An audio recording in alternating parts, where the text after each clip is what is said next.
Today we're going to talk about Jurassic Park, the arcade game. It was released in 1994, even though the copyright says 1993 on it, and that's why I make a mistake in our Let's Play saying what year it came out, but it was released in 1994. As like in arcades, as Yes. a big arcade system. Yeah. The actual arcade game had a bench that was like hydraulic, and it would move along with playing, and depending on what happens in the game. We are emulating, so we don't have access to said bench, and don't know how to emulate said bench with normal chairs. So we played it a little bit differently. We were using RetroArch with the Final Burn Neo core. So during the game, you're going to be introduced with you going back to the island. You play as, how do you say it? The Trank guys. I don't know. Yeah, you play as these, I don't know if you're mercenaries or you're these workers or you're these random people with guns. And I think we're protecting Alan Grant and Dr. Sattler, right? I don't think they're in the car. But in the end screen, it I shows think, them. Yeah, it just shows them. Oh, So I figured they were the ones driving and we were like in the back. Because the you car know, always that turned makes around. a lot of sense because trying to drive and shoot at the same time. Yeah, would so be I always assumed miserable. that they were driving, but Anyways, so the story is you go back to the island to trank dinosaurs, or as the game says, a few months later, we return to the island again. which to us sounds super redundant. You're returning again, but whatever. Yeah, you don't just. So are you returning for like a third time? I don't know. Anyways, so it's back on Isla Nublar. So we think after playing this game a couple times, we're pretty sure maybe the island is getting flooded because it seems like the water levels are way higher than it's supposed to be. So we think we're saving the dinosaurs, or that we just tranking them and not actually killing them. We're trying to tranquilize them so that we can remove them and take them to somewhere safer. Also, this is a cooperative game. You can play with 2 players or you can play with 1 player. Yeah, and we haven't noticed a difference between 1 player and 2 players as far as enemy count or anything like that. Yeah, it's difficulty, just, any of that. The only thing that we noticed is that it depends on what side of the screen gets hit for where the damage is allocated. So if you are playing 1 person on the left side and you get hit on the right side, it doesn't seem like damage translates over. It's only on your side of the screen that it really translates over. The game looks amazing. It is beautifully, what is it? Like Sprites? I don't know. Well, It's not just the sprites. The backgrounds are beautiful, like the trees and the dinosaurs look amazing. The colors they chose to use, the color palette and all that. It's just bright and fun and it looks good. Yeah, we really enjoy this art style. Maybe it's personal preference. Maybe But it's we personal really preference. enjoy it. I love it. I think it's great. I think it's fun. I think it's I love the crazy colors of the dinosaurs, how there's like purple and like radioactive green. Yeah. And yeah, it's just mwah. So it's just awesome.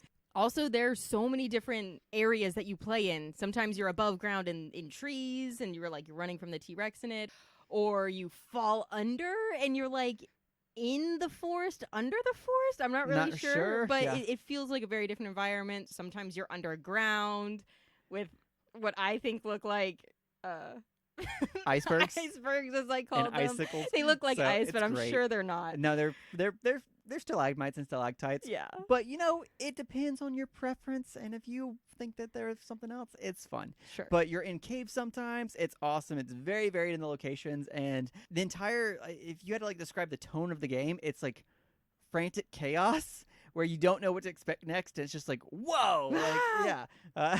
So our playthrough, you can hear how intense it was. So But at least it does give you some moments where you can breathe, that it's like fast, fast, fast, fast. Oh, okay, the dinosaurs aren't here. Okay, now they're here again. Yeah. So I think it is still well paced, but it's definitely like fast action.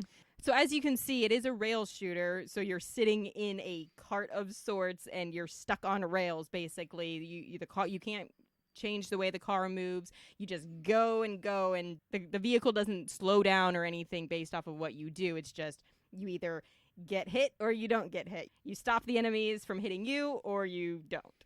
Yeah. Or you take the damage. Yeah. According to the Wikipedia page, one of the things that's really cool about it is that the environments are 3D, according to that, but the sprites are 2D. So it's kind of this weird mix of elements that I haven't really seen before in a video game, which I mean... You're moving in a 3D environment, but the little guys that are coming at you it's are very in 2D. Yeah, it's very unique as a it's perspective. cool. I haven't really seen anything like that before. I'm sure there are other games that do it too, but at the moment I haven't seen any. Also, it was really cool how many different dinosaurs that they put in there. It didn't feel like there was just the same 2 or 3 Triceratops T-Rex. It was like a bunch of different ones. It was cool. Yeah. And at the end screen where it shows the credits, it shows really big, pretty pictures of each of the types of dinosaurs. So we enjoyed watching the end of it. They do list some of the dinosaurs at the end of the game, I think, or in like one of the cinematics. I think it was at the beginning. Was that at the beginning? I don't Anyways. know.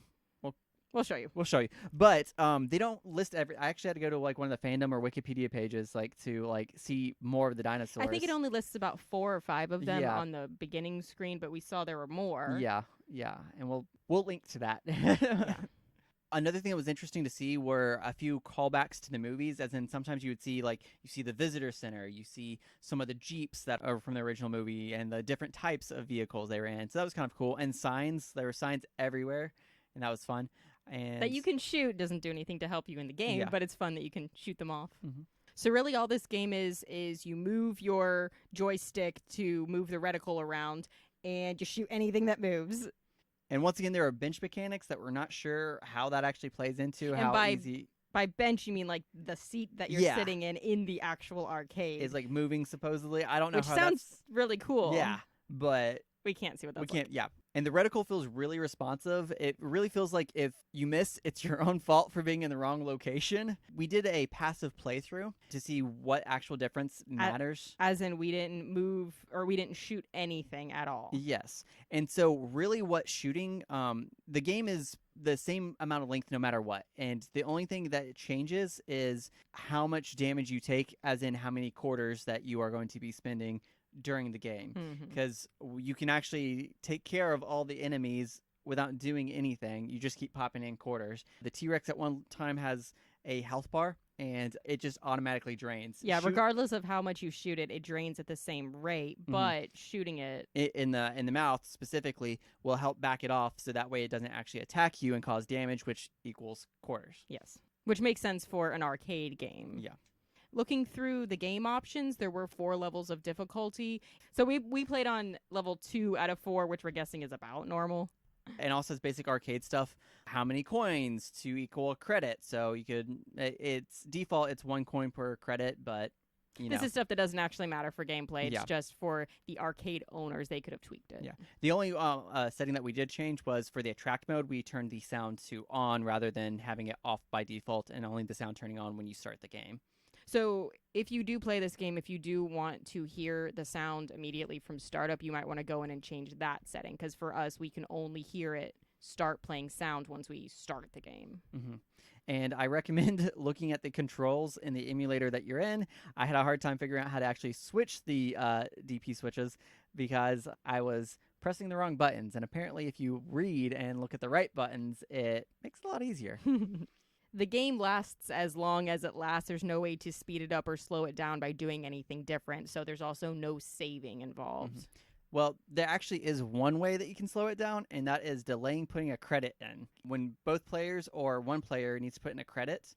Oh, it does have a countdown. It does have a countdown where everything freezes. Oh, okay. So if you need a breath for a second, don't add another, or don't press start. Yeah, you can delay it by 10 seconds at a time. But other than that, it is like it will be the same amount of time. Can't really speed run this game, as far as we know. Yeah. Unless the different levels of difficulty have some differences. Mm-hmm.